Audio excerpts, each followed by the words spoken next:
Makakapaglaro pa rin ang superstar ng Los Angeles Lakers na si Luka Doncic sa kanilang pagharap sa East leading Detroit Pistons ngayong Martes. Ito ay matapos opisyal na burahin ng NBA ang ika-16 na technical foul ni Doncic na nakuha niya sa kanilang panalo laban sa Orlando Magic nitong linggo. Kung hindi na bago ang desisyon, may automatic na isang larong suspensyon sana na haharapin ang Slovenian star na magpapaupo sana sa kanya sa kritikal na pagtatapos ng kanilang road trip. Nag-ugat ang tawag sa mainit na pagtatalo nila Doncic at Magic big man Goga Bitadze sa uling bahagi ng third quarter kung saan binigyan sila ng double tech ng mga opisyal dahil sa hindi matapos-tapos na kutsaan. Ayon kay Lakers coach JJ Redick, nagsimula ang gulo sa di umano'y pagbangkit ni Bitadze tungkol sa ina ni Doncic, habang iginiit naman ng Georgian center na ang Lakers star ang unang nagsimula ng trash talk tungkol sa kanyang pamilya. Ito na ang ikalawang pagkakataon ngayong buwan na nasangkot si Doncic sa ganitong uri ng alitan matapos ang katulad na insidente laban kay Matas Buzelis ng Chicago Bulls. Sa kasalukuyan,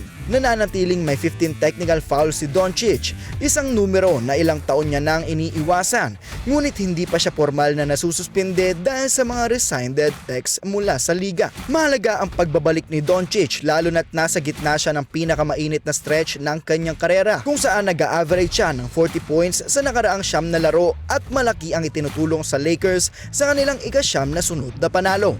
Ako, si Jonas Lavarias, Abante Sports, now.